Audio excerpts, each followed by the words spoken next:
Semalam, Mabes Polri telah menetapkan tersangka pembunuhan Brigadir Joshua Huta Barat yang dilakukan oleh Barada Eliezer yang dipersangkakan dengan pasal 338 KUHP, junto pasal 55 KUHP, junto pasal 56 KUHP.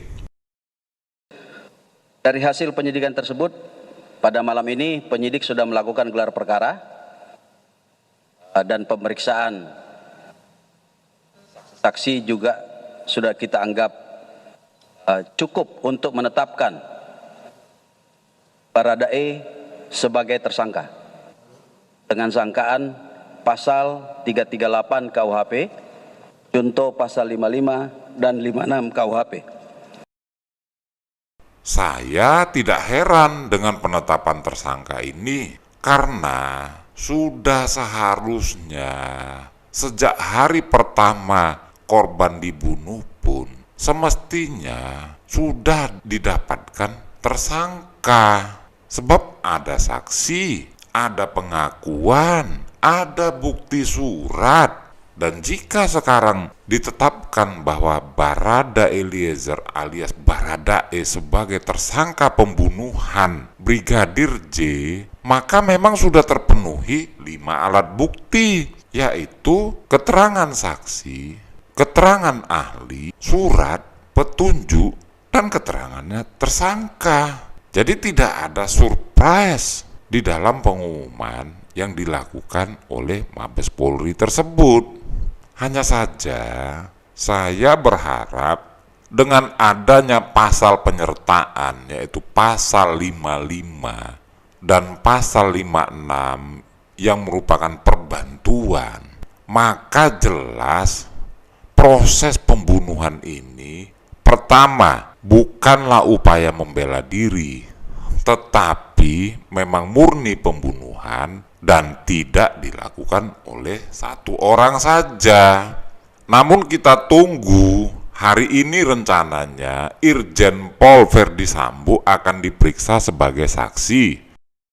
Jika kita ingat kilas balik, pada tanggal 8 Juli tahun 2022, korban tewas dibunuh, kemudian baru diumumkan pada hari Senin atau 3 hari setelahnya.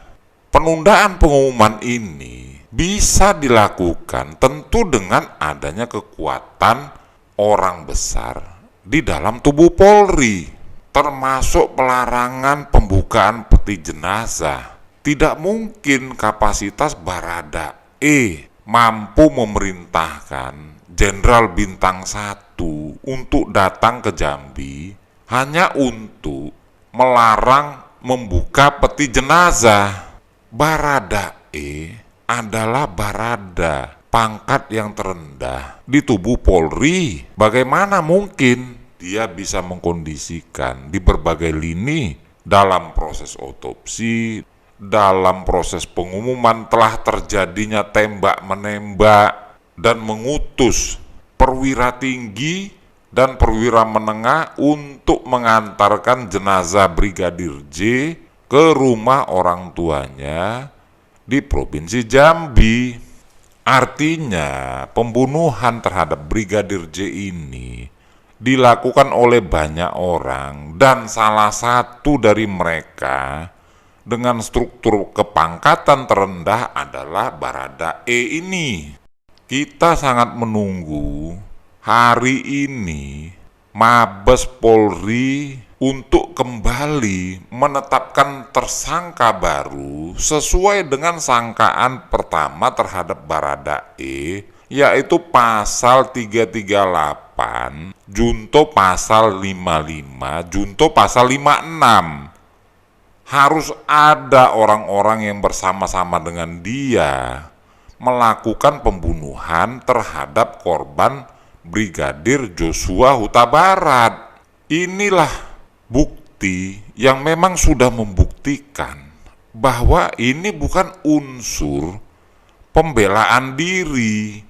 Dengan adanya tambahan dari pasal 338, junto pasal 55, junto pasal 56 ini membuktikan bahwa pembunuhan terhadap korban Brigadir J tidak dilakukan oleh satu orang.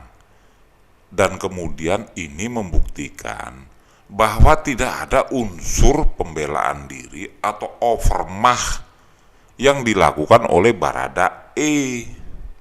Tetapi mereka dengan sengaja menghilangkan nyawa Brigadir J.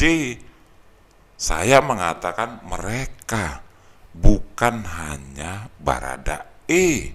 Dan kita berharap pada hari ini Mabes Polri kembali menetapkan tersangka baru sesuai dengan persangkaan terhadap Barada E, yaitu pasal 55 dan pasal 56. Kita juga berharap agar semua yang terlibat dari kasus ini, termasuk upaya menutup-nutupi, termasuk kesalahan-kesalahan yang dilakukan untuk menutup-nutupi kasus pembunuhan ini, siapapun orangnya harus dijadikan tersangka